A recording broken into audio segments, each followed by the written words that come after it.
We believe in God the Father. We believe in Jesus Christ. Bom dia para você que acompanha o nosso canal. Eu sou o Lécio Luiz com mais um comentário da Bíblia. Seja bem-vindo você que ainda não conhece o nosso trabalho. Nós vamos falar dessa vez sobre o livro de Oséias. Já se inscreva, já deixa aí o teu joinha. Oséias profetizou no ano 700 aproximadamente antes de Cristo. Nessa época os reinos estavam divididos entre reino do norte e reino do sul. Você que não sabe que Israel se dividiu em duas tribos ou em dois reinos, né? Fique sabendo, Israel se dividiu. Por isso há os chamados israelitas e os chamados judeus, né? Que muita gente não entende. O reino do norte, ele foi um reino que protestou contra Roboão, filho de Salomão, porque após a morte de Salomão, os impostos aumentaram. Jeroboão, insatisfeito, lidera 10 tribos de Israel e causa então esse racha no povo de Deus, e chamando então o povo do norte de tribo de Efraim, porque o povo do norte, a maior tribo era de Efraim, filho de José do Egito, né? E do outro lado a tribo de Judá e a tribo de Benjamim, que chamavam-se tribo do sul. Essa tribo do sul era de origem davídica, e a de Jeroboão, o povo de Israel, não tinha origem ou descendência de Davi. Jeroboão passa a liderar essa nação e começa a tentar afastar o povo de Deus, o povo de Israel, da adoração ao templo em Jerusalém. Então ele vai e começa a fazer associações com outros povos. Nessa época aqui era a época de Jeroboão II, e ele tinha institucionalizado a adoração a Baal. E o que acontecia nessas adorações ou nesses cultos a Baal? Eram orgias, sacrifícios humanos, idolatria, e o casamento que havia com Deus foi desfeito. Se você olhar no livro de Êxodo 19, havia uma aliança, havia um casamento. O povo de Israel havia feito esse acordo com Deus, de ser fiéis a Deus. Mas ali, depois dessa divisão, a situação piora, porque agora haviam dois povos. Do povo do sul, havia nessa época Isaías. Isaías pregava e se passaram 4 períodos de 4 reis no reino do sul. E Deus levanta Oséias, um período de grande aflição do povo. O povo acreditava que Baal, Peor, era o Deus que dava as coisas a eles, quando na verdade quem cuidava deles era o próprio Deus. E Deus levanta Oséias e fala: Oséias, vai lá e casa-se com uma mulher de prostituição. Logo no capítulo 1 já fala sobre isso. Vamos ler um pouquinho do capítulo 1. O casamento de Oséias, o símbolo da infidelidade de Israel. Esse é o tema. A palavra do Senhor que foi dirigida a Oséias, filho de Beri. Quem é Beri? Não tem a história desse homem, mas é só para relatar a origem de Oséias. Nos dias de Osias, Jotão, Acás e Ezequias, esses 4 reis reinavam no reino do sul.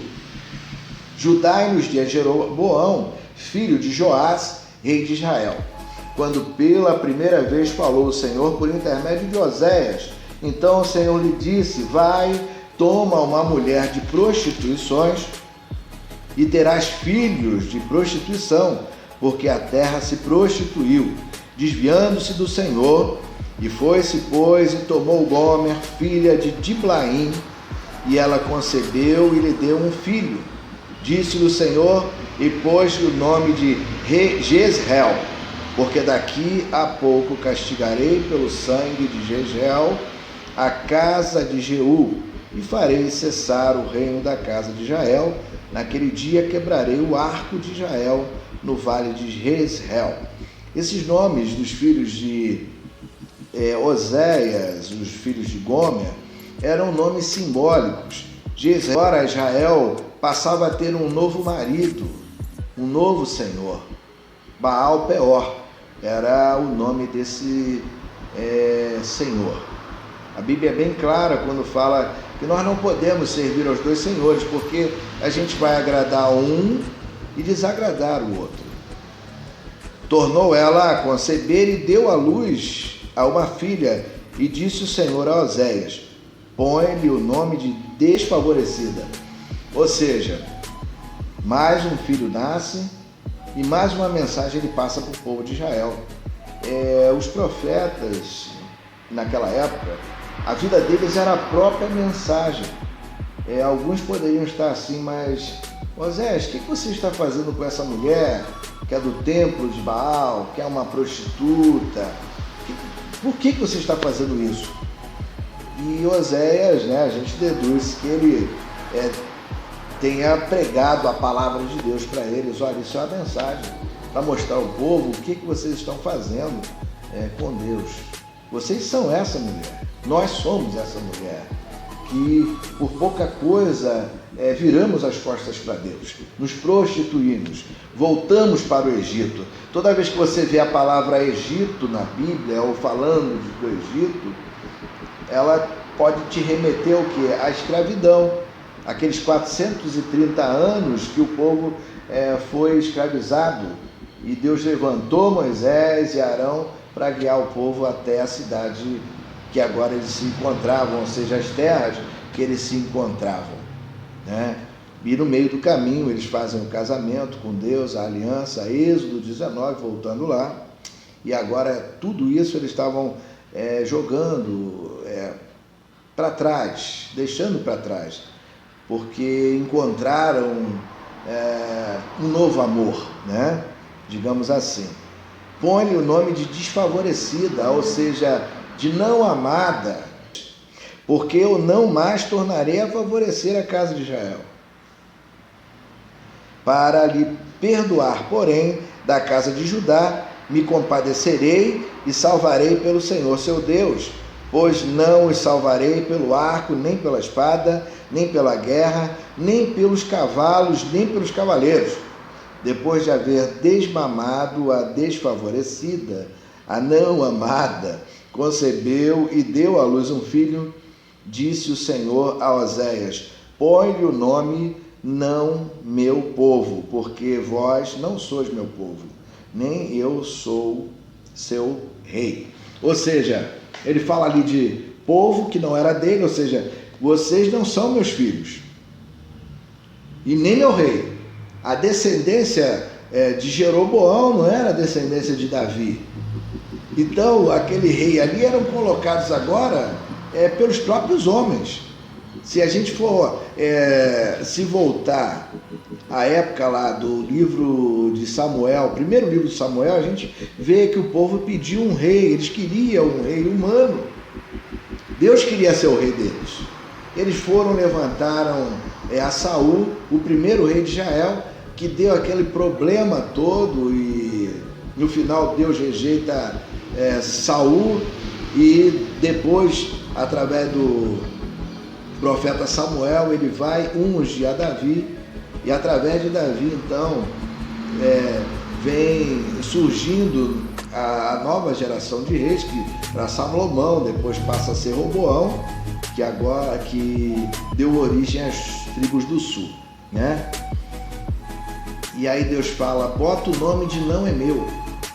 Ou seja, Israel se casou com uma prostituta, se prostituiu, traíram a Deus, e Deus estava falando: esse filho aí não é meu. Oséias, coloca o nome do teu filho, não é meu.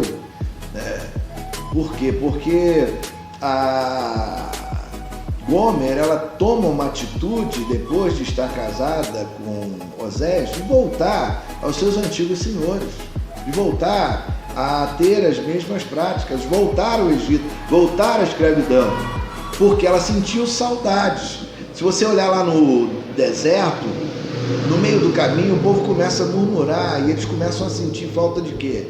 Das comidas que tinham no Egito. Eles esqueceram que no Egito eles apanhavam, trabalhavam dia e noite, né? Tem até um momento que esse trabalho foi aumentado. Assim que Moisés vai falar com o Faraó, para Faraó libertar o povo do Egito, Faraó toma a decisão de aumentar a carga de trabalho sobre o povo de Israel. Então, tudo isso eles já tinham esquecido.